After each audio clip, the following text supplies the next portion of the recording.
New friend at school. Jen, how was school today? Mom, it was fun. I made a new friend. Oh, that's nice. What's her name? Her name is Cindy. Is she new to your school? Yeah, she's a new student. She moved here from Cebu. Oh, that's nice. You have an aunt who lives in Cebu. I know. I like Cebu. It's beautiful there. Mom, Cindy and I have a lot in common. We both like drawing and eating pizza.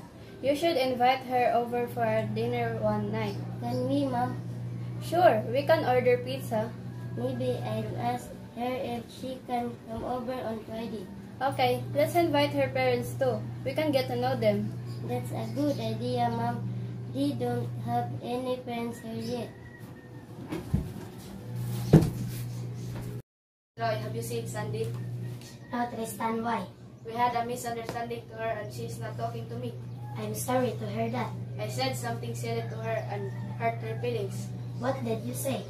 It's not important. I don't want to discuss it. I just want to apologize her. She really hangs out at Linda's house or the library. I already checked the both place. How about your house? Her roommate said he doesn't home. How'd you call her cell phone? Yes, several times. She must really be mad at you. She stormed up and I didn't get how to explain what I mean. I'm really curious. What did you say to her? I told her to exercise. Well, that probably wasn't a smart thing to say to a woman. I meant she should exercise to stay healthy. That sounds better. Hope you find her. Meeting someone at the apartment. Hi, are you to the apartment building?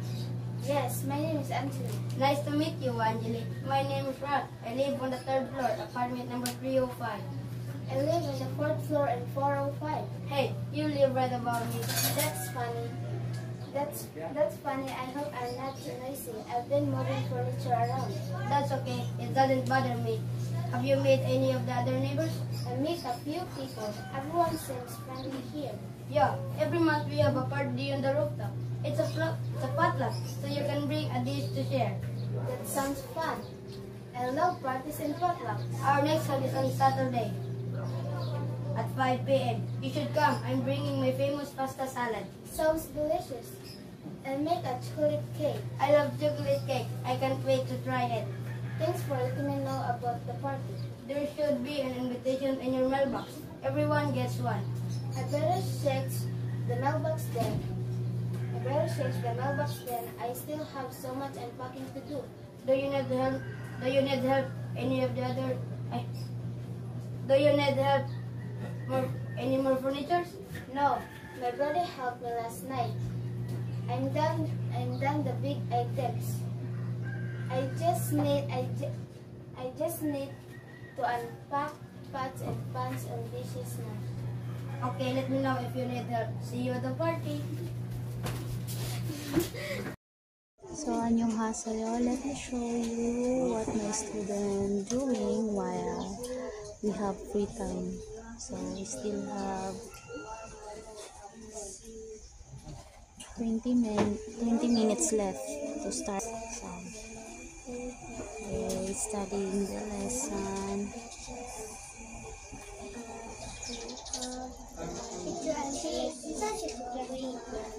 Sad.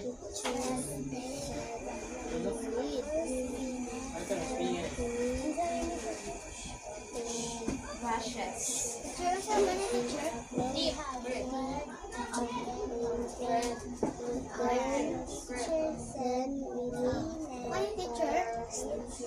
Black.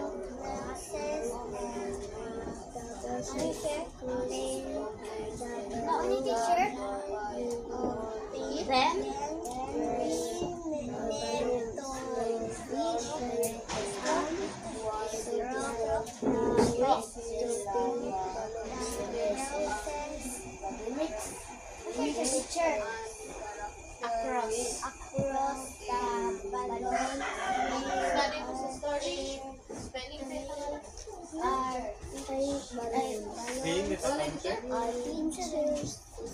Asan niyo siya? Teacher, ang sasya, teacher. Rice. Rice,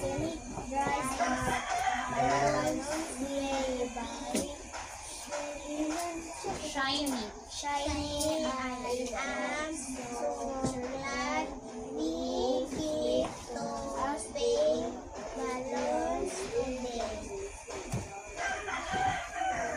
So, words by words. Sa inyong mga taon ang mga words.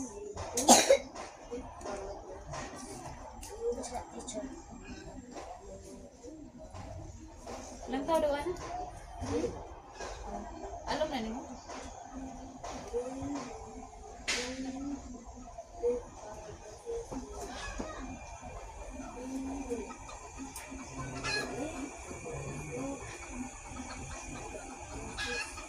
Ang magising na siya ka lang Kaya maglisod. I-underline niyo ang mga words nga maglisod mo o pronounce.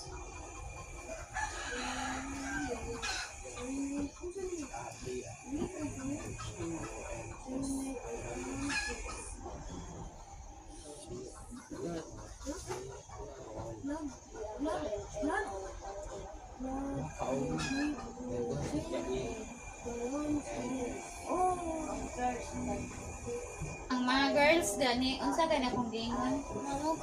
Like ni Jendi o ni Ashley. Kung basa pa pwede lang nilipungan pero kung ugan napungan na ninyo kay nganong ugaw kailan ba ninyong nang alimuot ng taon. Morning pa gani wala. Alimuot na.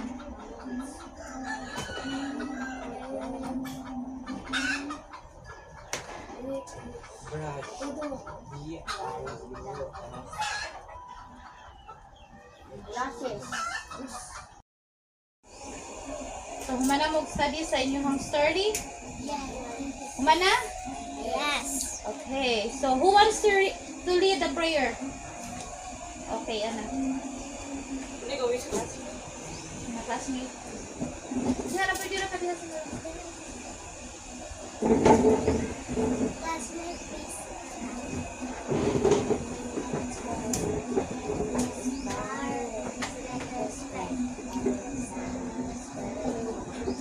Angel of God, guide our drivers from holy slaps to this minute. Ever this day, be of my son, to light and guide children, guide, amen. Good morning, everyone. Good morning, teachers. Good morning, classmates. It's nice to see you this morning. Fighting. Fighting comes undone. Is it done?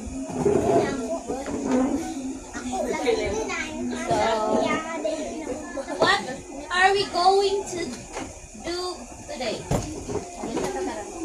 Spelling. Sure?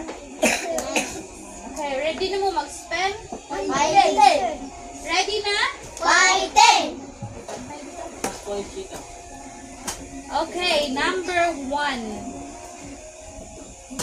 Yellow.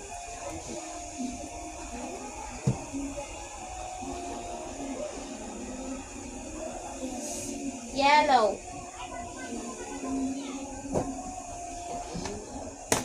Mana? Are you done? Yes. Okay, proceed. Number 2. Brushes. Brushes.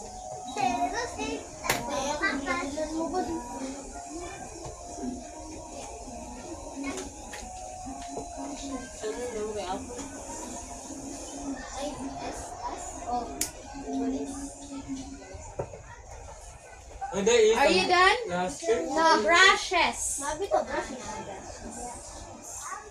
No, must have been watching. Brush naman ko.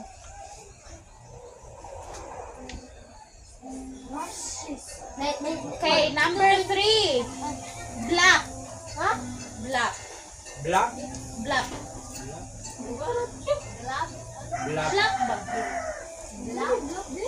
Glove. Oh, black. Black? Black. Vlog ba? Vlog. Vlog ba ito? Tulad katawa ka ba? So wala ka. Hindi mo matawa kay actor sa vlog.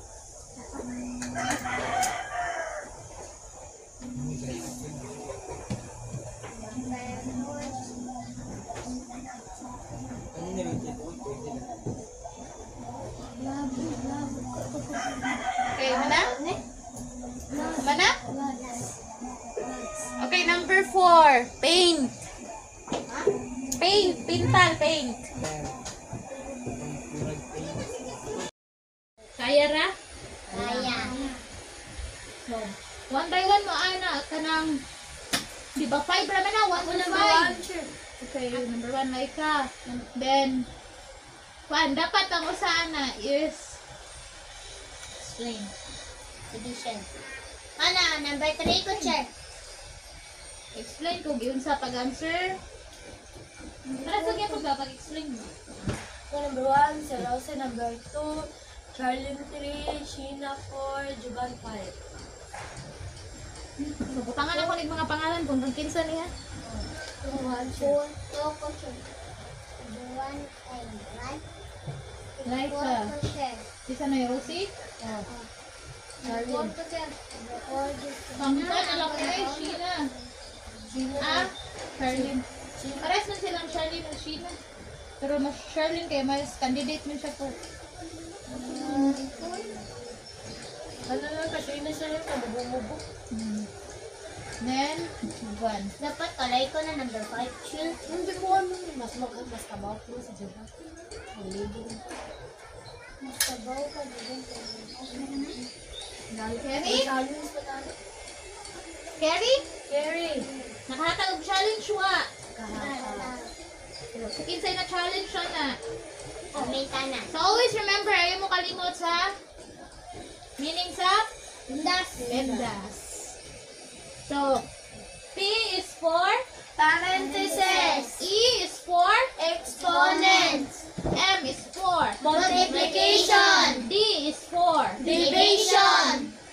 A is for Addition. S is for Subtraction. C. A o si D, pwede magkabali D. Dili. Si kinsay unahon og Si division. Okay. What if si multiplication o si subtraction, pwede magkabali D. Dili. What if si multiplication o division, pwede magkabali dili. Pwede. So si kinsay unahon og answer. Ang kung nasa left. O so, si kinsa ang naa sa left. How about si addition o subtraction, pwede magkabali di. Pwede. Okay. Same process ra gyapon sa multiplication division. Kung si kinsa ang naa sa left, siya mo unahon na to og Answer. answer. If naa sa sud sa parenthesis, unahon og Answer. okay. Let's start. So, para dili mo magkulang sa inyong blank, unahon og answer number 1. Kung mag-answer number 1, extra portion number